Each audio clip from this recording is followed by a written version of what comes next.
राजस्थान के राज्यपाल कलराज मिश्र ने मुख्यमंत्री अशोक गहलोत को 14 अगस्त से विधानसभा का सत्र बुलाने की इजाजत दे दी है। सवाल उठता है कि क्या अशोक गहलोत सरकार को 14 अगस्त को अभयदान मिल जाएगा या फिर हनुमान रूपी बीजेपी सचिन पायलट के लिए कोई संजीवनी लेकर आएगी। ये सवाल इसलिए उठ रहा है क्योंकि बहुत लोगों का कहना है कि अब विधानसभा का सत्र शुरू होने जा रहा है, तो शुरू होते ही अशोक गहलोत अपना बहुमत साबित कर देंगे और एक बार फिर से अपना सिक्का मनवाकर अपना शासन शुरू कर देंगे। लेकिन इस बीच कयासों का दौर जारी है कि बीजेपी आखिर क्या हाथ पर हाथ धरे बैठी रहेगी। ये बहुजन समाज पार्टी की जो एंट्री हुई है, क्या ये जाया जाएगी? क्योंकि जिस तरह से राजस्थान हाई कोर्ट में बीजेपी के एक विधायक मदन दिलावर की याचिका पर सचिन पायलट के वकील हरीश साल्वे बहस करने के लिए आए हैं, ऐसे में लोग तरह तरह के कयास लगा रहे हैं। इनका कहना है कि बीजेपी ऐसे गहलोत सरकार को फ्री हैंड नहीं देगी।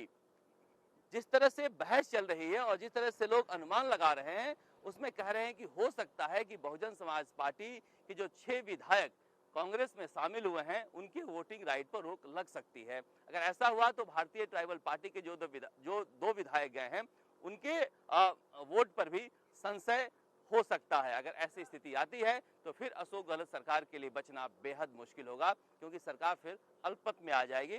फिलहाल जो 19 विधायक हैं कांग्रेस के, वो पहले से ही जा चुके हैं और ये लंगड़ी सरकार है जो बहुजन समाज पार्टी से आए 6 विधायकों और भारतीय ट्राइबल पार्टी के 2 विधायक, मार्क्सवादी कम्युनिस्ट पार्टी के 1 विधायक के सहारे बहुमत का आंकड़ा छू रही है किसी तरह से। ऐसे में अगर राजस्थान हाई कोर्ट का फैसला खिलाफ आता है कांग्रेस के, तो ये समझना होगा कि अशोक गहलोत के लिए बड़े मुश्किल भरे समय की शुरुआत होगी।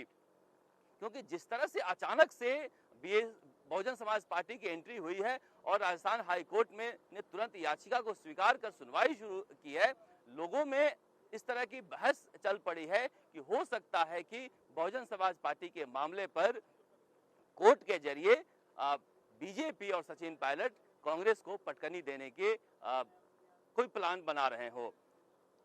इसी तरह से ऑडियो टेप के बारे में भी कहा जा रहा है कि भले ही स्पेशल ऑपरेशन ग्रुप के जरिए ऑडियो टेप के मामले में विधायक खरीद फरोख्त को लेकर भंवरलाल शर्मा और विश्वेंद्र सिंह से पूछताछ के लिए सरकारी एजेंसियां दबाव बना रही है, लेकिन उधर केंद्र सरकार ने भी चाल चल दी है।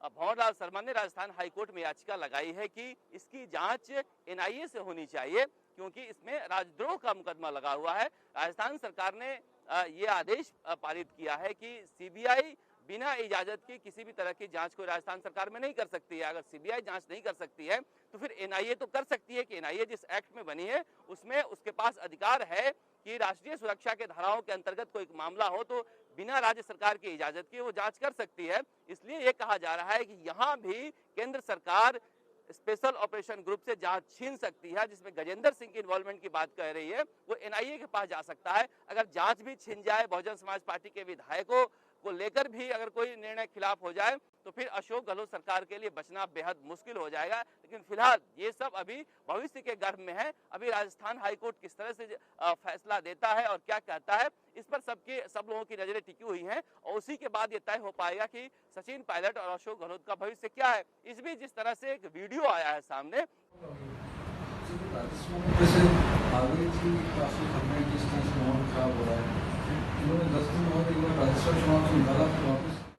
कहा जा रहा है कि सीपी जोशी विधानसभा अध्यक्ष का कल जन्मदिन था और जन्मदिन की बधाई देने के लिए मुख्यमंत्री अशोक गहलोत के बेटे वैभव गहलोत गए हुए थे और वहां पर जाकर उन्होंने वैभव गहलोत ने यह बातचीत छेड़ी, जबकि उनके जो जनसंपर्क कर्मचारी था वो मोबाइल से वीडियो बना रहा था। और जब वैभव गहलोत ने इस तरह की बातें शुरू की तो सीपी जोशी ने यह कह दिया कि 30 विधायक जाने वाले थे, अगर चले जाते तो बड़ा मामला हो जाता। और इस तरह की बातचीत अगर मुख्यमंत्री अशोक गहलोत के बेटे वैभव गहलोत और विधानसभा अध्यक्ष सीपी जोशी के बीच हो रही है, तो इसमें विधानसभा अध्यक्ष की निष्पक्षता पर बीजेपी सवाल उठा रही है और इसलिए मांग रही है।